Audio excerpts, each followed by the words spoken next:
Today we will discuss allocation and capacity, a blind spot that is often underestimated. Let me start with a short context. I've spent many years leading consulting organizations where results depended not just on winning work, but on how people were actually allocated across projects. One thing I've learned the hard way is this: if you don't have a clear view of how your people are allocated, you don't really know the risk profile of your business. Most leaders believe they have a reasonable sense of capacity. They know who is busy, they know where things are tight, they know who they can pull in if needed. At least they think they do. In practice, this picture is often informal, fragmented, and outdated the moment it is formed. Allocation problems rarely appear as a single dramatic issue. They appear as patterns. The same people are always stretched. The same profiles become critical dependencies. Projects rely on availability that only exists on paper. Decisions are made on the assumption that capacity will somehow work itself out. The issue is not that leaders ignore capacity. The issue is that capacity is treated as a planning detail rather than a core leadership signal. Allocation is where strategy, economics, and people reality collide. When allocation is unclear, predictable things start to happen. Projects are staffed optimistically. Delivery depends on flexibility and goodwill. Utilization drifts away from what was assumed when prices were set. Pressure builds quietly, not because people are unwilling, but because demand and capacity are no longer aligned. This is where risk enters the business, not visible risk, but structural risk. The kind that later shows up as margin erosion, delivery stress, quality issues, or unexpected attrition. By the time it becomes obvious, options are limited.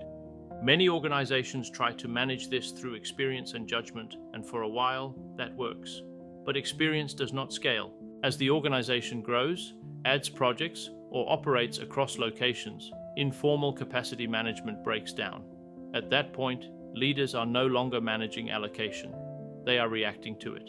This is also where project economics quietly deteriorate. Utilization is not just an HR metric, it is a financial one.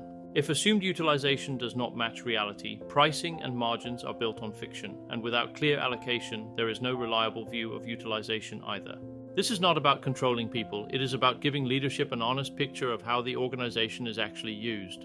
Good people rarely burn out because of short-term pressure. They burn out when pressure becomes permanent and invisible. Responsibility for allocation may sit in different places: business development, project managers, resource coordinators, but the consequence always sits with the business and ultimately with the owners. The goal is not perfect foresight. That does not exist. The goal is earlier visibility, to see when capacity assumptions no longer hold, to adjust scope, timing, or priorities before pressure becomes structural, not after.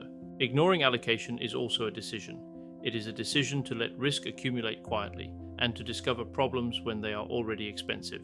Serious firms do not manage capacity perfectly, but they do choose to manage it consciously. Allocation is not about predicting the future. It is about respecting reality early enough to act. That is not a system question. It is a leadership choice.